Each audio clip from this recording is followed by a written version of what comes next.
ఆంధ్రప్రదేశ్ తెలంగాణలో wheel smart వారి Dasara offer త్వరపడండి. Wheel smart.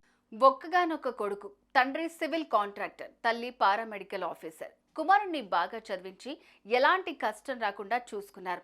డబ్బుకు మాత్రం అస్సలు డోకానే లేదు. దీన్ని ఆసరాగా చేసుకున్న వీరి కుమారుడు ఆన్లైన్ ట్రేడింగ్ కు అలవాటు పడ్డాడు. లక్షలు పెట్టి ఆఖరికి నష్టాల పాలయ్యాడు.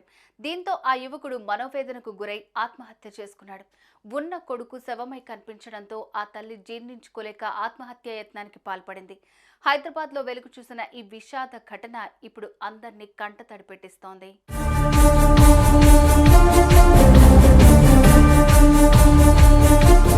తాటికొండ లూర్దమ్మ శ్రీనివాస్ రెడ్డి దంపతుల ఏకైక కుమారుడు అఖిల్ రెడ్డి. వయస్సు 24 ఏళ్లు. వీళ్ళు రంగారెడ్డి జిల్లా హయత్ నగర్ లోని సూర్యనగర్ కాలనీ రోడ్ నెంబర్ 2లో నివాసం ఉంటున్నారు. శ్రీనివాస్ రెడ్డి సివిల్ కాంట్రాక్టర్ గా పనిచేస్తుండగా లూర్దమ్మ సంగారెడ్డి జిల్లా సదాశివపేటలోని డిఎంహెచ్ఓ కార్యాలయంలో పారామెడికల్ ఆఫీసర్ గా విధులు నిర్వహిస్తున్నారు. అఖిల్ రెడ్డి ఒక్కగానొక్క కుమారుడు కావడంతో చిన్నప్పటి నుంచి అల్లారు ముద్దుగా పెంచి పెద్ద చేశారు. ఇకపోతే 2 ఏళ్ల క్రిందట బీటెక్ పూర్తి చేసిన అఖిల్ రెడ్డి కొన్నాళ్ల నుంచి ఆన్లైన్ ట్రేడింగ్ చేస్తున్నాడు. అలా కొంతకాలం పాటు ట్రేడింగ్ చేస్తూ వచ్చిన అఖిల్ దాదాపు 20 లక్షల వరకు నష్టపోయాడు. దీంతో అప్పటి నుంచి మనోవేదనకు గురై ఇంటికే పరిమితమయ్యాడు. ఏం చేయాలో అర్థం కాని అయోమయ పరిస్థితిలోకి వెళ్ళిపోయాడు.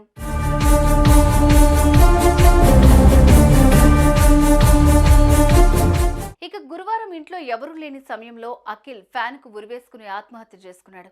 అదే రోజు ఉదయం నుంచి తల్లి లూర్దమ్మ కుమారుడికి ఎన్నిసార్లు ఫోన్ చేసినా సమాధానం ఇవ్వలేదు. దీంతో అనుమానం వచ్చిన తల్లి ఇంట్లో అద్దెకుంటున్న వారికి ఫోన్ చేసి అడగగా మీ కుమారుడు ఆత్మహత్య చేసుకున్నాడంటూ ఆ తల్లికి చావు వార్తను చెవిన వేశారు. ఈ విషయం తెలుసుకున్న తల్లి తండ్రి హుటాహుటిన ఇంటికి చేరుకున్నారు. ఆ తర్వాత కుమారుణ్ణి ఆ స్థితిలో చూసిన ఆ దంపతులు గుండెలు పగిలేలాగా ఏడ్చారు. కానీ ఆ తల్లి మాత్రం కుమారుడి మరణాన్ని జీర్ణించుకోలేకపోయింది. అదే రోజు అర్ధరాత్రి బాత్రూంలోకి వెళ్లిన లూర్దమ్మ వాష్రూమ్ క్లీనింగ్ చేసే రసాయనాన్ని తాగి బల్వాన్ మరణానికి పాల్పడింది. గమనించిన కుటుంబ సభ్యులు ఆ మహిళను ఆసుపత్రికి తరలించారు. చికిత్స అందిస్తున్న వైద్యులు ప్రస్తుతం ఆమె ఆరోగ్య పరిస్థితి విషమించినట్లుగానే ఉందని తెలిపారు.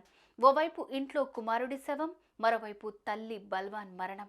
ఈ ఘటనలతో వీరి కుటుంబ సభ్యులు కన్నీరు మున్నీరుగా వెలిపిస్తున్నారు.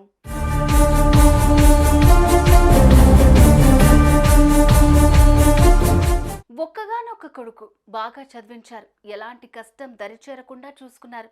కానీ అదే కొడుకు ఆన్లైన్ ట్రేడింగ్లో నష్టపోయానని లోపల కుమిలిపోయి ఆత్మహత్య చేసుకుని కన్న వాళ్లకు కడుపు కోతను మిగిల్చి వెళ్లిపోయాడు. ఇక కుమారుడి మరణ వార్త జీర్ణించుకోలేని ఆ తల్లి కూడా బల్వాన్ మరణానికి పాల్పడి ఇప్పుడు ఆసుపత్రిలో కొన ప్రాణాలతో కొట్టుమిట్టాడుతోంది.